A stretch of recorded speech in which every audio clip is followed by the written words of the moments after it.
Hi guys, how are you? My name is Prerit Jain and I am from Indian Institute of Management Rohtak. Before we begin, I would like to extend my heartiest congratulations to all the candidates who made it to the WAD PI process. In our series of webinars, today we'll be touching upon some basics of marketing. And this webinar will help you in your preparation of written tests as well as personal interviews in admissions for IIMs in 2016 to 18 session. Now, just hold on to your queries. Every question that you have, you might just put it on the right hand side column of Google Handouts, and we'll be answering all of those once the presentation is over.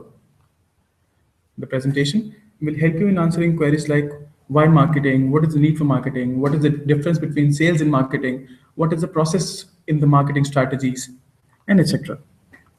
So let's get started.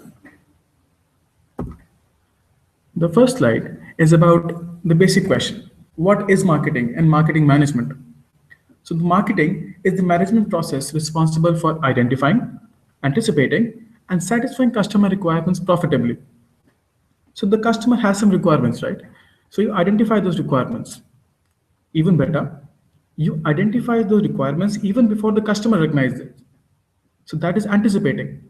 And once you've identified or anticipated those requirements, you satisfy those profitably. That is with some profit for your own company. So that is what marketing revolves around. It revolves around satisfying customer requirements profitably. And what is marketing management? Marketing management is the art and science of choosing target markets and building profitable relationships with them.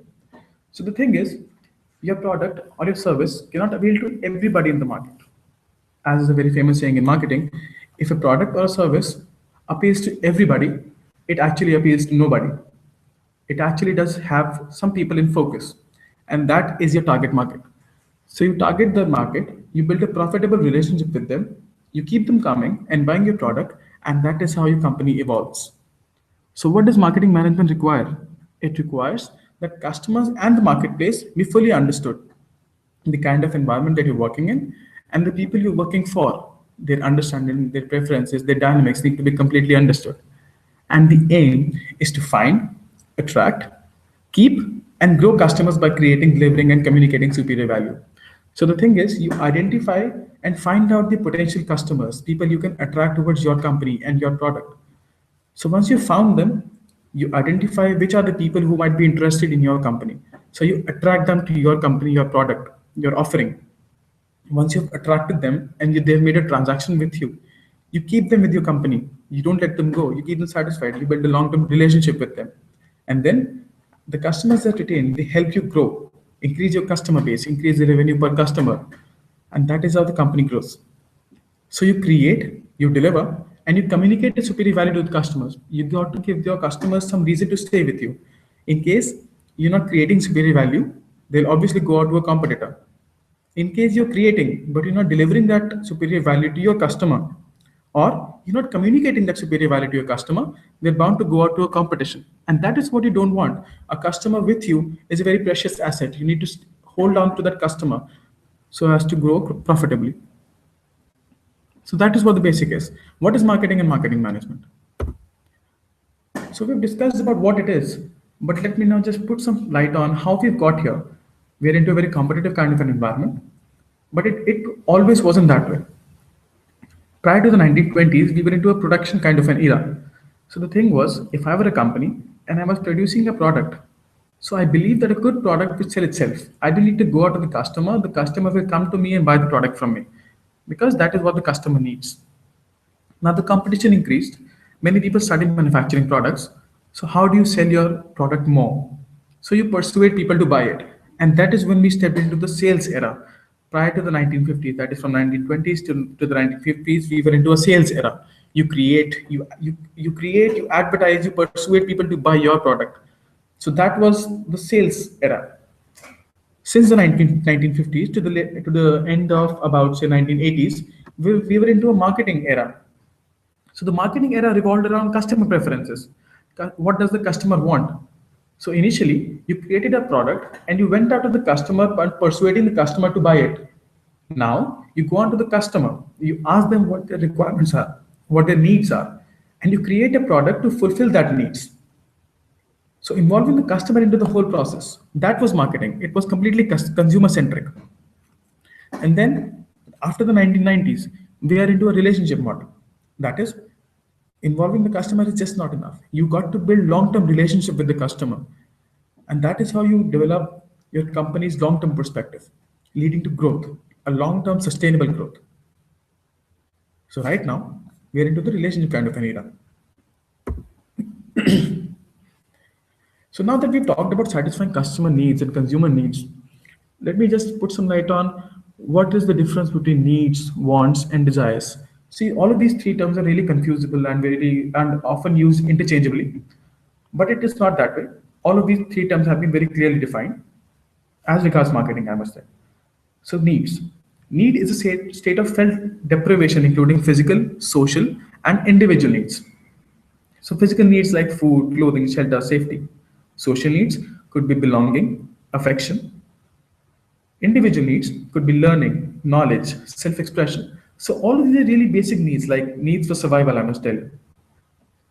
Then you go on to want. What is want?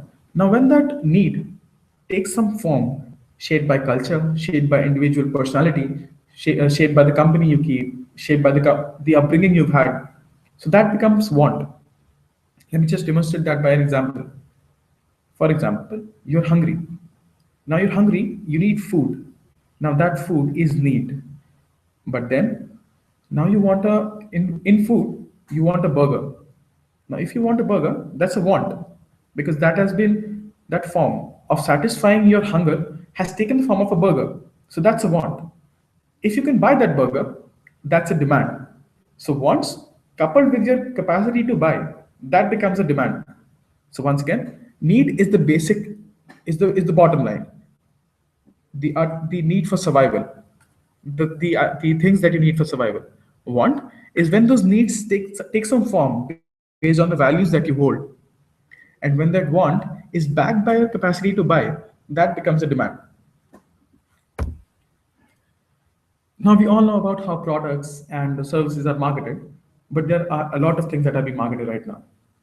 We begin with goods and services. Goods, for example, your mobile phone, I must tell. And then there are services. Services like consultancy services or hospitality, hotels. So those are services that are being offered, that are being marketed. Then you go on events and experiences.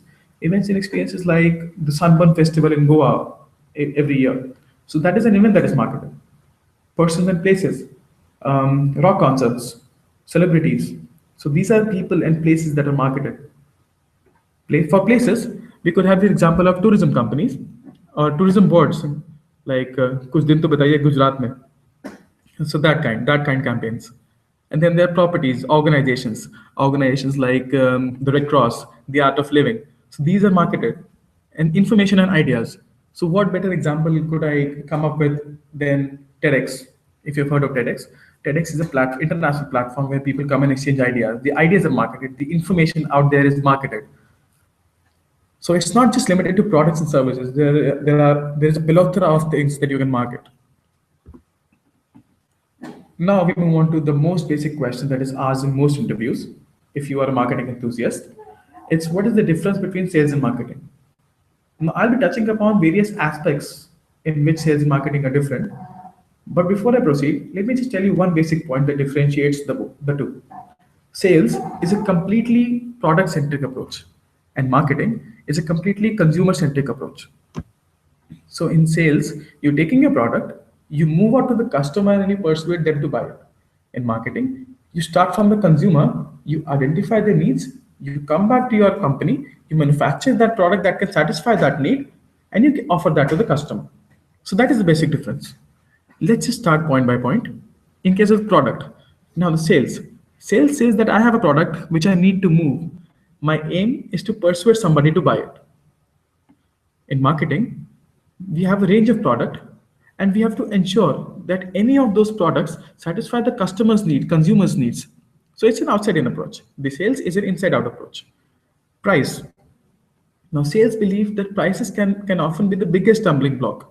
Like the buyers might often tell that our prices are higher than the competition.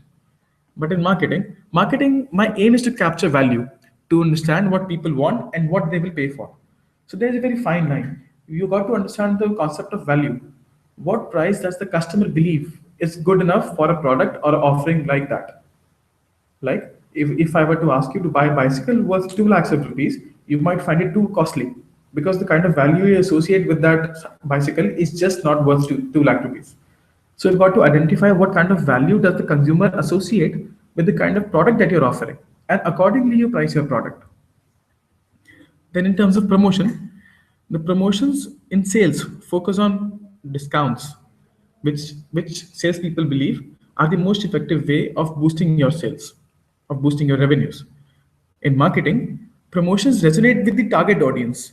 You're not just limited to people who are actually buying the product, you're actually promoting your product with people who have the power to influence the buyers of the product. For an example, we have product like Kinder Joy. So Kinder Joy is a very expensive product for a confectionery.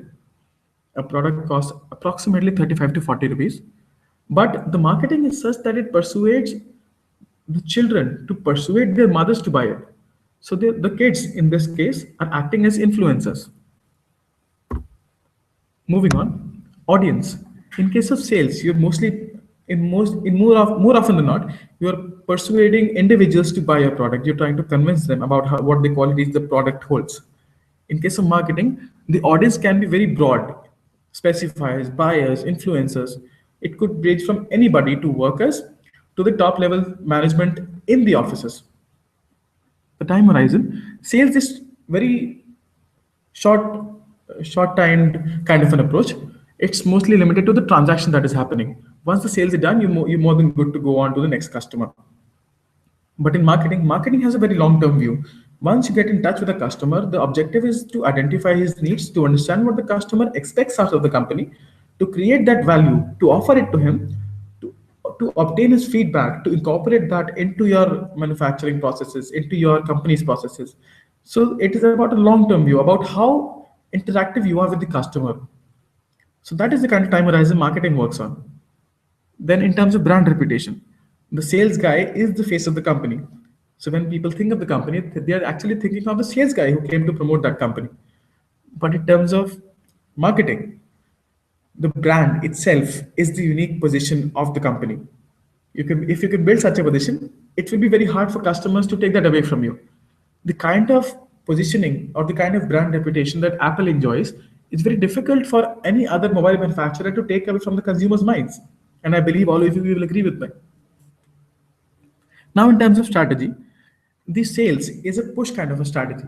By push, I mean I have a product, and I'm pushing it towards the customer.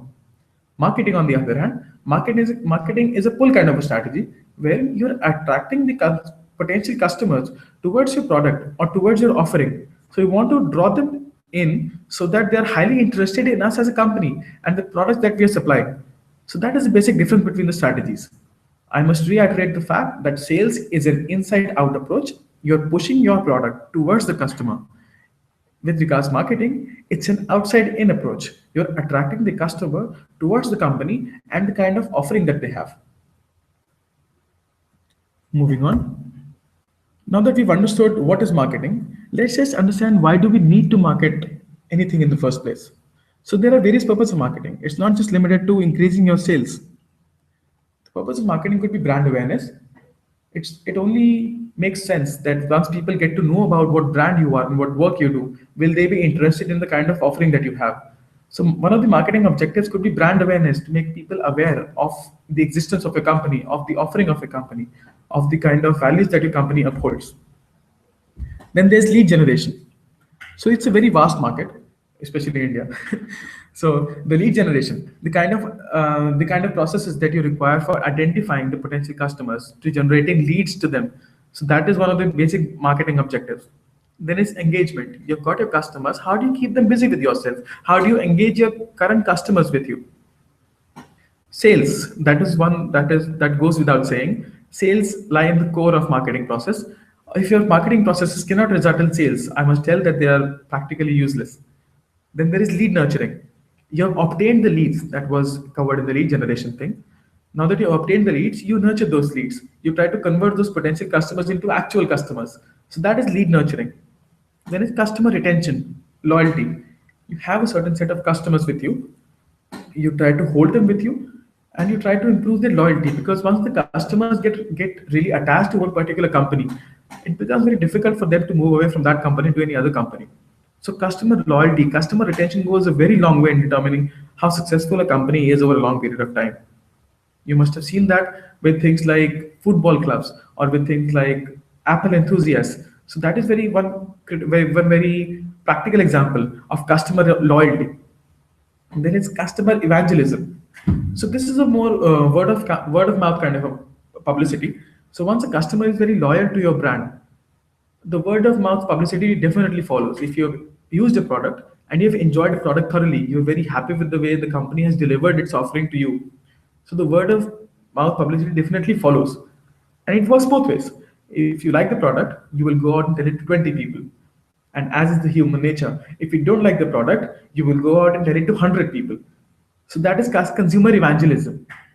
You try to make your customers, your patrons, your advertisers, your salespeople, by delighting them with your offering. And once they're delighted, trust me on that, they'll go way out of their league to go out and advertise for your company.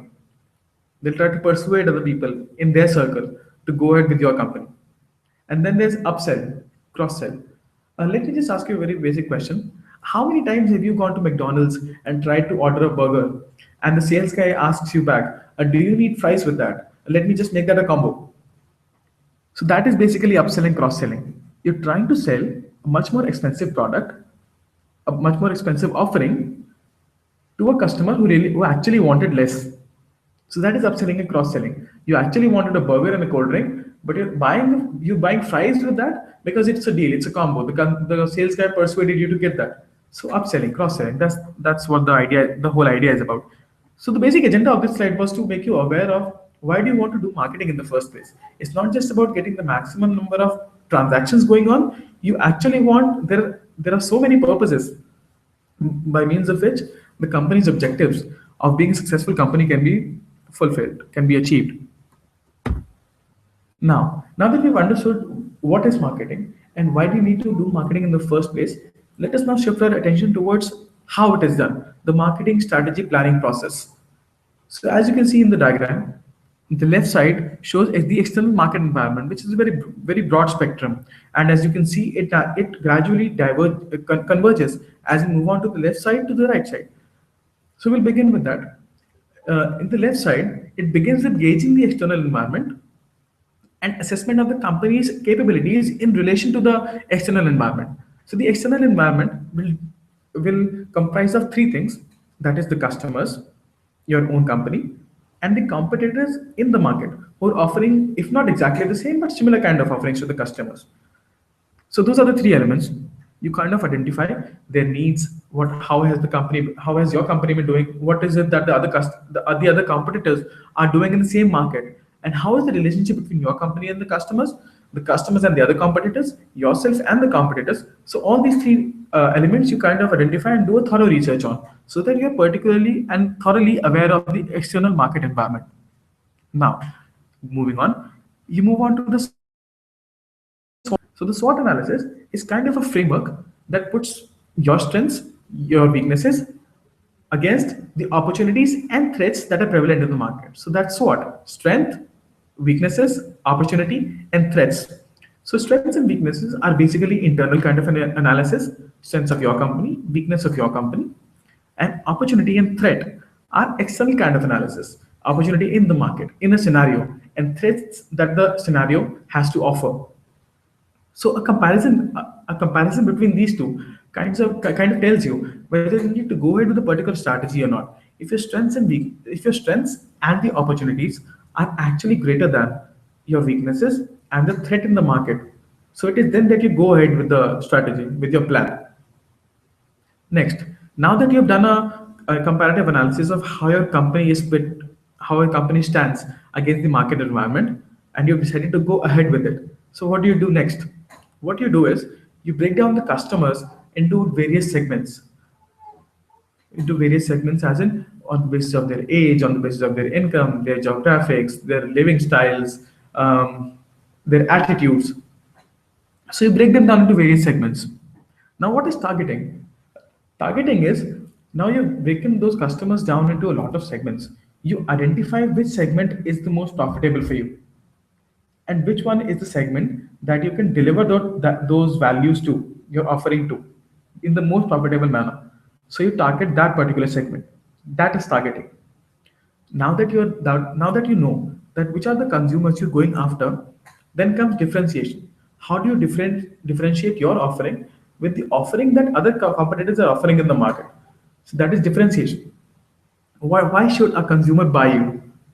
What different do you have to offer? Those are the basic questions that you answer while you are formulating a differentiation strategy. And most importantly, there is positioning.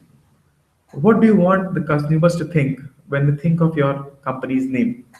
When I say Apple, so what do you think? You think premium. When I say Nike, what do you think? You think sports, you think adrenaline, you think athleticism. So that is the kind of positioning that these brands have, and that is the kind of brand association that these very famous brands enjoy. So that is positioning. What does the consumer think when your name comes to his mind? And then, taking all of these into consideration, you finally design your core offering. That is your product or your service. So it's divided into four components: product, place, promotion, and price. Product, what is it? Place, where can you get it? Promotions, making people aware about its existence. And price, what price can the consumer get it for? So these are the basic four elements of your offering. So when you gauge the external environment and you've assessed your company's capabilities against the environment, it is then followed by selecting the appropriate target market, as I already stated, and then molding your offering to extract the maximum benefit out of that target market. So that is the basic marketing strategy planning process. We'll take all of this one by one. Now we move on to the 7 P's of marketing. As I just stated, there are four elements to your product. In case it's good, that is your product, your price, your place, and your promotion. The 7 P's of marketing are also known as the marketing mix. So it defines how the company places its offering in the market. In case it's a good or a product, there are 4 P's. For example, Coca-Cola. So the product is a soda drink. The price is 12 rupees for 300 ml offering, 300 ml packaging. And then the place. Coca-Cola can be had from mostly every retail outlet. And promotion. How does Coca-Cola promote itself? Coca-Cola promotion is spread out to a variety of media, television, internet, newspapers, and everything. They're all over the place. Now, in case your offering is not a product, it's not a good, it's a service. So there are 3 more P's added to the already existing 4 P's. So those are people, processes, and physical evidence. So basically, there's product, there's price, there's place, there's promotion, and then there are people, processes, and physical evidence. For example, the hotels, the hospitality industry. So in addition to the 4 P's, there are people who are the ones who are delivering those service processes.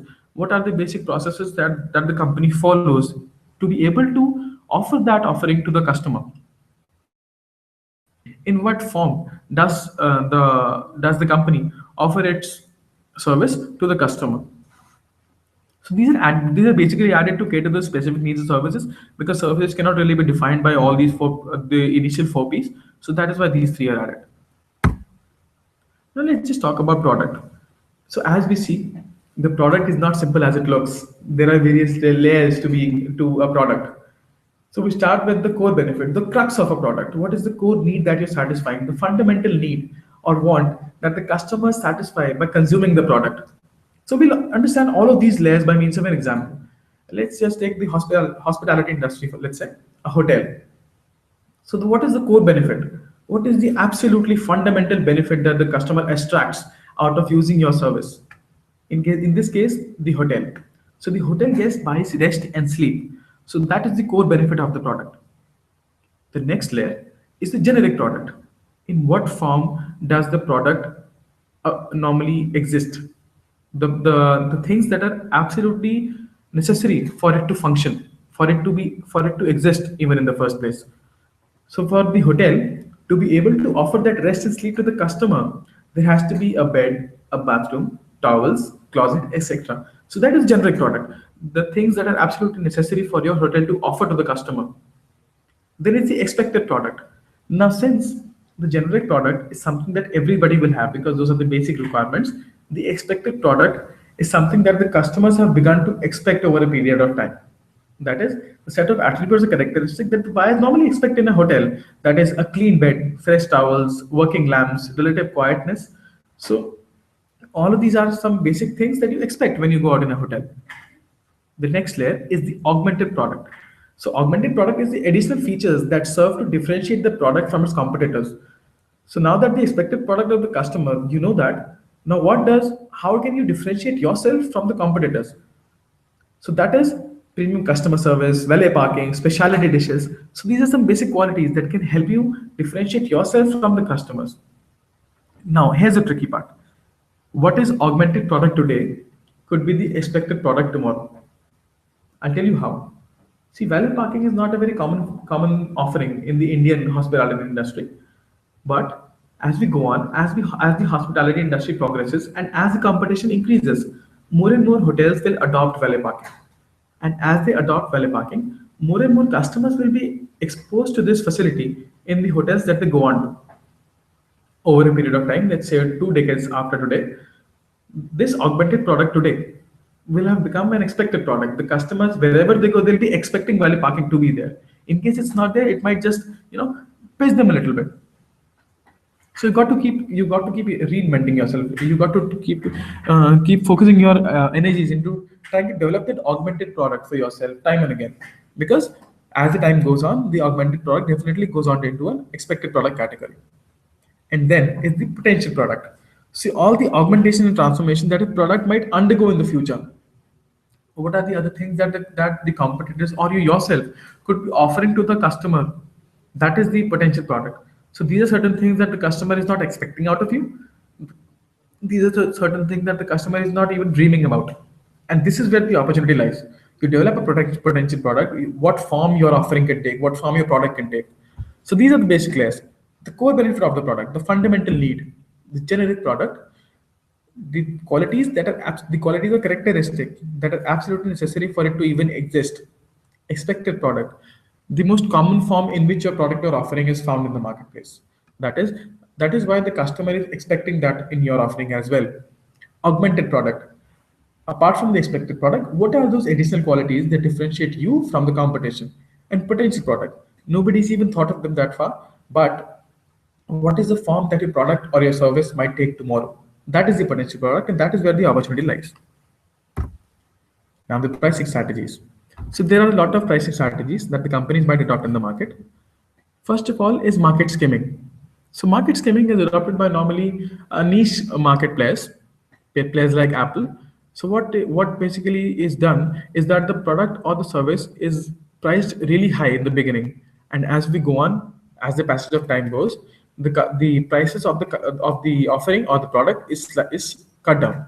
As in case of Nokia mobile phones, the products are initially priced very high, but then after the constant price reductions are a clear indication of the market skimming category of the market skimming strategy. I'm sorry. Next is value pricing. So this is pricing based on consumer perception. What value does the consumer associate with the product you're offering? So that is value pricing. If the consumer believes that this is the optimum price the consumer is willing to pay for a product, and you price it that much, that is value pricing. Then is loss leader. So loss leader is you're selling below cost to attract sales. As in, you're manufacturing it for 100 rupees, but you're selling it out for 90 rupees. So you're actually selling below cost to attract the customers towards yourself. It's a clear indication of you're trying to get into a new market. So this is actually not legal.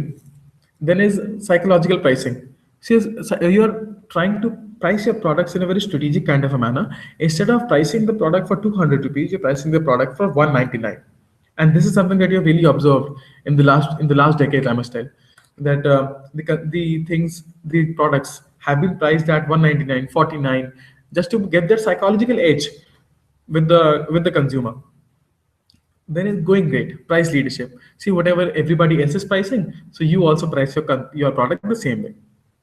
Tender pricing. So there are bids for work. So the buyers, they bid what they want to pay for your offering or your product. So that often goes in art. This is often prevalent in the art industry. Then there's price discrimination. That's you have a same product, but you're pricing differently in different areas. The same bottle of Minute Maid Pulpy Orange, what you might get for 30 rupees at a normal retail store, outside the airport you'll get for 65 rupees. Or a loaf of bread, for example. The prices for a loaf of bread is different in different states. Or a liquor brand, it for the same offering, it prices itself differently in different states. So that is price discrimination. There is destroy pricing or predatory pricing. So this kind of a pricing strategy is normally adopted by the market leaders or the established player in the market. So in case a new player is coming into the market, so what you do is you want to drive out the competition. So you price your product really low, you incur the losses because you are an established player, you can take losses for longer. So in order to drive the new player out of the market, you price your product so low that you are making losses, and the competition has to either low down the product or has to go out of the market. So since the competition is a new player, it cannot incur losses for long and is eventually forced to drive out of the market. Next, we have penetration pricing. So penetration pricing is you are a new player entering into an established market.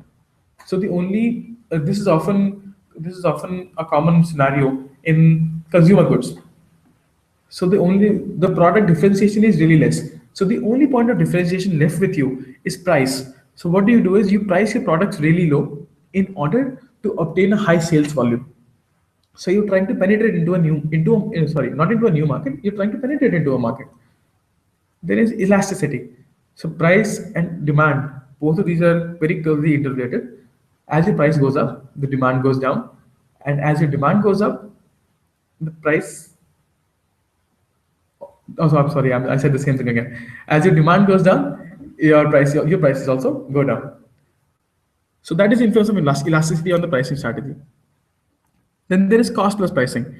You manufacture a product or an offering, and then you see that this is my cost and this is the price I'll be selling it on. So basically, your pricing is set upon what cost you're manufacturing the product in. There is contribution pricing. When I explain this, I must tell you about two types of costs that are involved in manufacturing a product or a service. That is fixed cost and a variable cost. So fixed cost is something that does not depend upon the number of units that you're manufacturing, the cost of establishing a plant, obtaining land, installing machinery. So these are fixed costs. Whether you manufacture 1 unit or you manufacture 1,000 units, these costs will obviously be incurred. But then there are variable costs that vary with the number of units that you're manufacturing. For example, fuel or workers. So these are the kind of variable costs. So a rule of thumb has it that if a company can cover just its variable cost, it should still keep operating. It should not shut down operations, even if a very small portion of its income is contributing towards recovering fixed cost. So revenues minus your variable cost, that is your contribution. So that is what the contribution pricing is all about. Then there is target pricing. You've already set a level of profit that you want to achieve. And to achieve that, you have certain sales predictions. And with that sales predictions, you come up with a price that you need to charge from the consumers because you have a target level of profit to achieve. Then is marginal cost pricing. So you set the prices in relation to the marginal cost. And then there is absorption or full cost pricing. So whatever your cost is, you're pricing the product just as much so as to be able to absorb the full cost that went behind manufacturing the product or the service. So these were the different kinds of market pricing strategies that most companies adopt. Now we go on to place. So how does a product reach you from being manufactured in a manufacturing plant or in a company? So there are basically three types of mechanisms. One is the producer directly sells to the consumers, as in case of Dell laptops. And they've stopped doing that now. But earlier, what the model was, you could actually configure your laptop on their websites, and they would get it delivered to your place. So the elements in the supply chain were actually abolished, and so were their commissions. So that gave Dell to price. So that gave Dell the power to price their products at a lower price levels than their competitors. Then there's the second model that is selling through retailers. The producer hands it over to the retailer, and the consumers buy it from the retail stores. So that is most branded outlets. The producers, let's say Nike, for example. So the production centers, They give it out to the retailers, the exclusive Nike stores, and the consumers can go on and buy the products from there. Next is selling through wholesalers. So what this is common in most FMCG companies. The producer produces, it sells it to the wholesaler. The wholesaler adds his own commission and sells it to the retailer. The retailer adds his own commission and sends it out to the consumer.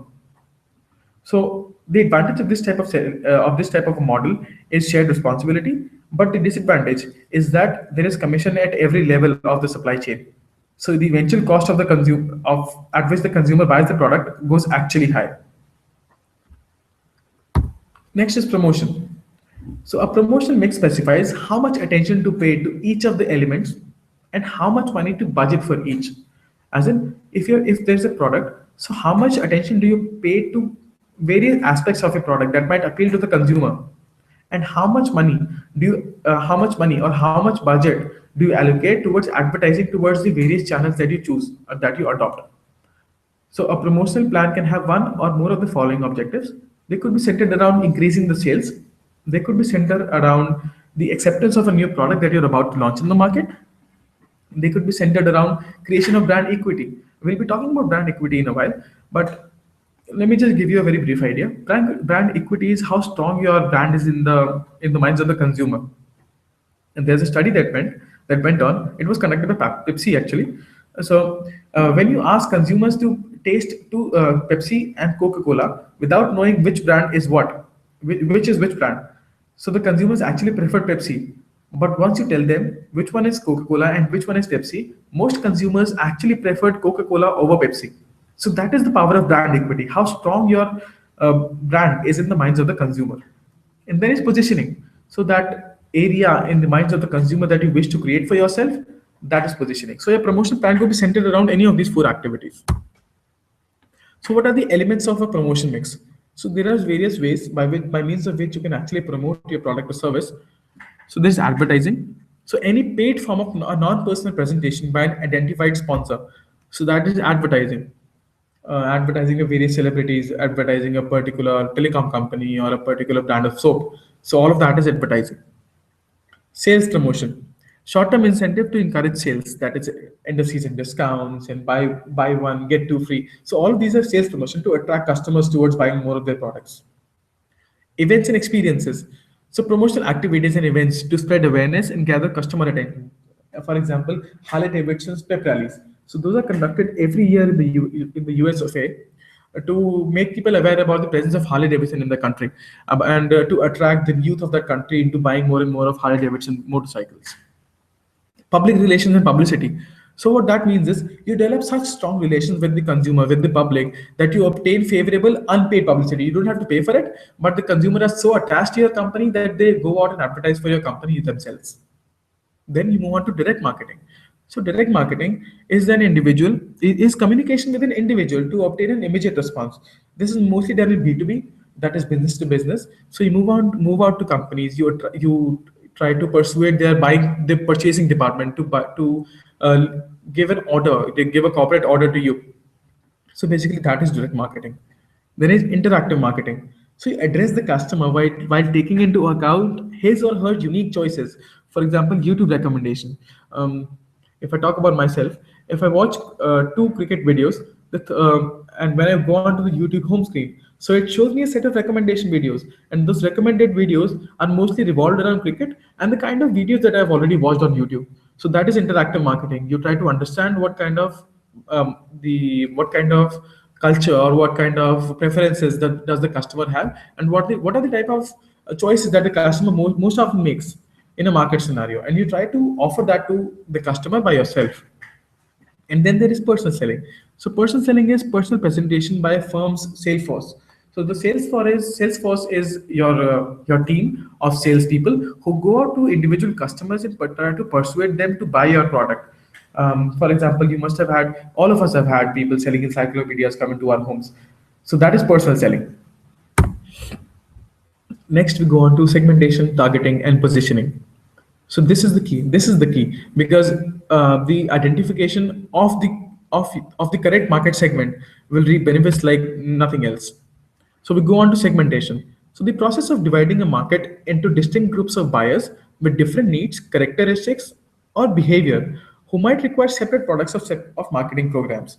So the thing is, in a large pool of 100 people, let's say for example, in a large pool of 100 people, you divide those 100 people into five groups, and those five groups or six groups or seven groups.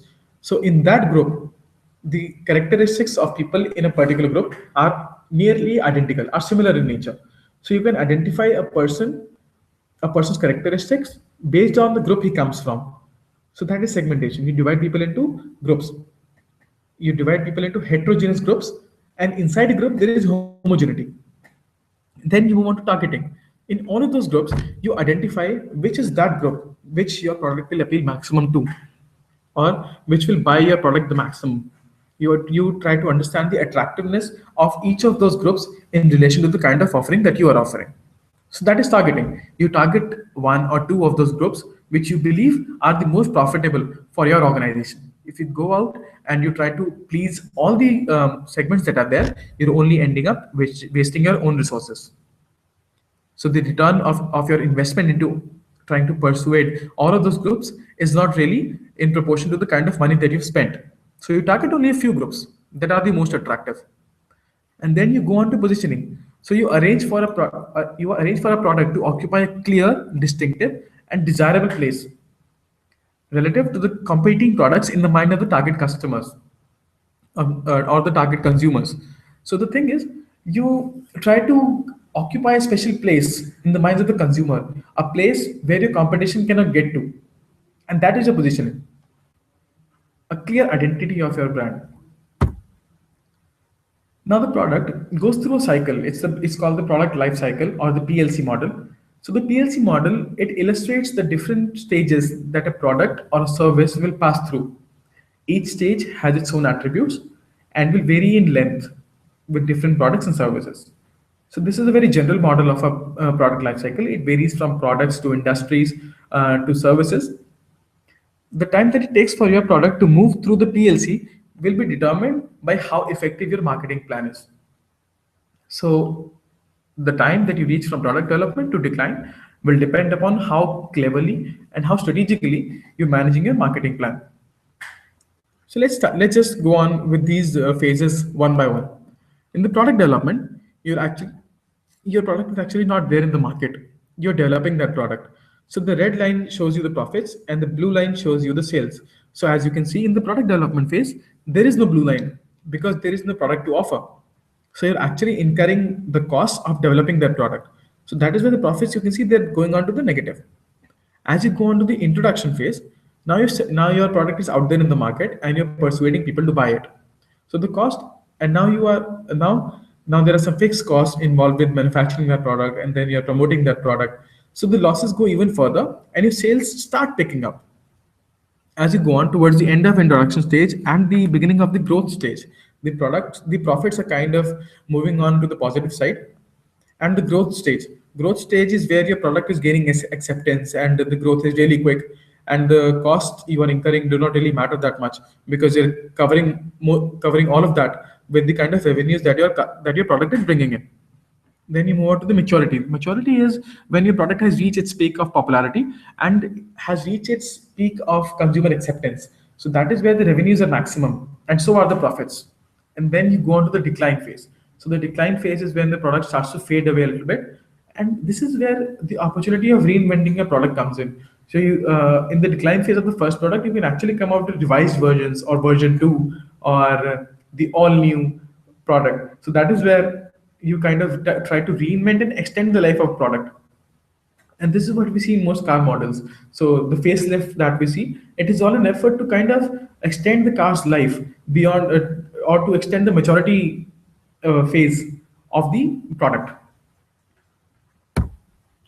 The stage one, development. So as soon as you put your pen to paper, this is where the product life cycle begins. As soon as you think of the product and start to design that product. So this is the time when you will design and develop your product with all the direct costs that may be incurred, such as wages, materials for prototypes, research and development.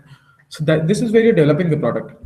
Stage two is the introduction. So the product and service is new in the market, and a high degree of marketing will be needed, such as promotion and advertising, so as to make sure that the consumers are aware of your product. It is only after they're aware that they will come and they will buy your product. Then there is growth, stage three. Once the product has become established in the market, so the number of sales increase rapidly, and the marketing expenditure is now used for brand building. Now it is no longer used for consumer awareness. The consumer are already aware of your product. So now you're using your marketing expenditure for brand building. The profits will peak. Stage four is the maturity. The stage four of maturity begins when the product or the sales service sales peak and become stable. It is because of introduction of competitors. Because now that your product has gained acceptance, so the competitors know that this kind of product kind of works with the consumers. So they have also brought out their offerings in the market, and this is where because of the introduction of competitors during the end of the growth stage, the product sales becomes they peak and they become stable. They don't grow anymore. And then there is the decline phase, that is stage five. So the product or the service moves into the decline stage when the sales start to drop continuously. So now the sales are dropping, the product is kind of phasing out of the market, and the consumer preferences are shifting. And this will be a result of the issues that move the product through maturity and saturation. So there could be an overdose of the product, as a result of which the consumers have finally decided to move on to another offering in the market, or it could be maturity. The product has simply lost relevance in today's time. And then we talk about brand and brand equity. So brand and brand equity is a relatively new concept in terms of business. So brand is any name, sign, symbol that is designed to identify goods or services and differentiate your offering, your company from what the competitors are offering. So it's about when you look at McDonald's, the big M, you identify you clearly you in an instant you know that there's a McDonald's nearby. Or when you look at the swoosh, you know that it's a Nike product. Or you look at the three stripes, you know it's an Adidas product. So that is what your branding is about. And any indication that brings the brand to your mind, that is a part of a branding strategy. And then you talk about brand equity. Brand equity is the strength of your brand. I just told you an example about the Coca-Cola and Pepsi, the Coca-Cola and Pepsi cola drinks, wherein Pepsi conducted research and people, when they came to know that Coca-Cola was the one in the other glass, they shifted their choice to Coca-Cola. So that is brand equity. You will obviously trust Nike with shoes rather than a local shoe manufacturer. The product might actually be better, but the kind of positioning that Nike holds in your mind, it will tell your heart to believe that Nike product is better. And that is the kind of brand equity that Nike enjoys in your minds. So a key indicator of brand equity is brand loyalty. A brand loyalty is determined by how often the consumer comes back to you in case you're changing your prices, in case you're changing your mode of sales. So that is what brand loyalty is all about. Once I buy your product, I come back and buy your product over and over again over a period of time. So yes, once you're sticking to a company, you're very loyal to the company, and this is a clear indication of the brand equity or the power that your brand holds in the mind of the consumer. So brand is basically comprised of all these elements: the marketing, the advertising, logos, design themes, the identity of your brand, the strategy that you're adopting, and the kind of trust that your brand exudes in the mind of the consumer, and the value that you offer for the price that the consumer is paying. So all of these elements go into establishing a strong brand equity in the minds of the consumer. Well, folks, and that's all. That's all. And we'll be taking a 2 minutes break. I hope you've posted all your questions. We'll be coming back to you in a couple of minutes. Uh, Thank you very much.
Hello, folks. This is Prava. First of all, we would like to thank Prerit for such an insightful and knowledgeful session. So, I'll be taking up a few of the queries that came up during the presentation. So, first one which came was what are the different ways for a new product to succeed in an existing market via marketing? For example, we're trying to launch a similar product like Maggie, although we know it has a strong hold in the market. So, according to me, first of all, we know that Maggie is such a uh, good brand, and it has got a strong hold and loyalty in the with the customers. So, first of all, you will have to tell how your product is different from Maggie. So, you will have to tell your unique selling proposition. Also, we need to take advantage of the stigma that has got attached to a particular product. For example, Maggie, because of the controversy, is considered to be not so healthy product. So you need to play on that aspect if possible. So this will be our answer. Apart from that, second question asked was what is the difference between B2B and B2C? So in very simple terms, when you sell your product directly to individuals, to personals, it is called as B2C. For example, the let's say soap, shampoo, or anything, let's say SIM cards. When you sell it to to individuals, it is called B2C. So to give you an example of a product that gets sold to both to individuals and to businesses, let's take example of SIM cards. We all see various telecommunication companies like Airtel, Vodafone advertising for the SIM cards and the data packages. So they are targeting individuals, they're targeting personals. Now the similar example on the same lines for business to business marketing would be, for example, when these telecommunication companies go to organizations to tie up a deal and give them a CUG basically project. For example, each and every employee of that organization will be having same SIM card by the same telecom company, and same number, only number differ in the last 2 or 3 digits. So offering CUG to businesses will be an example of B2B, and offering SIM cards and data packages for individuals will be an example of B2C. Similar would be, say, milk and milk product companies. For example, Amul, if we see advertisements of Amul coming up in television and in newspapers. So that is directed for the individuals. Now, if Amul goes on to pitch, say, Indian Railways to open its booth on railway platforms, that would be example of a B2B marketing. Third question asked was what are some go-to-market strategies for B2B business? So go-to-market strategies are basically how you are planning to reach to your customers. So there is a different approach that you follow while going for B2B marketing than you are going for B2C marketing. So for example, if you are trying to sell your product to government, then who all are the decision makers? So the people at the high secretarial level positions, you will be targeting them. For example, smart city projects are coming up, and you need to take a tender for, say, all the Wi-Fi's that will be get installed in the smart cities. So you will not be showing your advertisement on television because there is no point in doing that. You'll be you'll be advertising through various magazines that gets delivered into the government offices, or through the in-flight magazines, or through the consultants, because say organizations hire consultants before actually going ahead in some projects. Or say you'll be targeting some influencers, and through various credentials, through various testimonials, uh, through various partners that you have worked with, you will improve your credibility so that a particular business organization will be able to trust in you. So these are the various go-to-market strategies for business to business.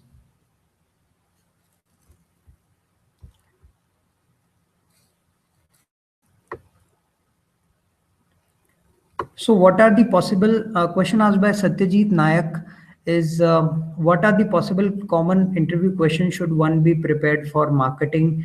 So Satyajit, I would say that be very thorough with the very basics of marketing. What is marketing? Why do we do marketing? And all the concepts taught in this webinar, and that would be enough.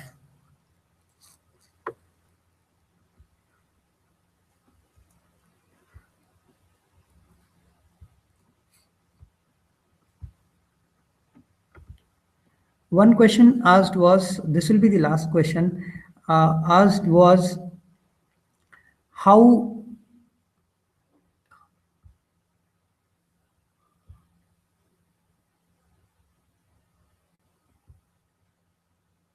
why was there an emergence of the new eras of marketing? So the right from product to sales to marketing to relationship eras of marketing, how, why and how they have evolved. So our answer would be, with the change in competitive landscape, companies move to adopt new ways to sell their product.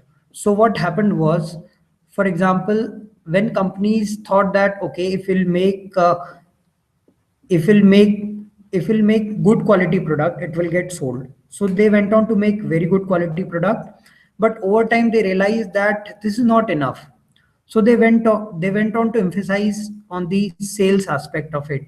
They thought that if they will push their product to various customers, their sales will increase. So this happened, this actually affected their sales positively. But over time they realized that this is not enough, they need to communicate the qualities and features of their product. So they started focusing on the marketing aspect, they started advertising, they started sales promotion, they started fulfilling they started making products according to the needs of customers. And over time, now presently companies are realizing that in what way or the other we can increase the brand loyalty. So it's all about how presently how companies can enhance the length of customer lifetime value, how long a customer will be giving value, how long a customer will be valuable to them.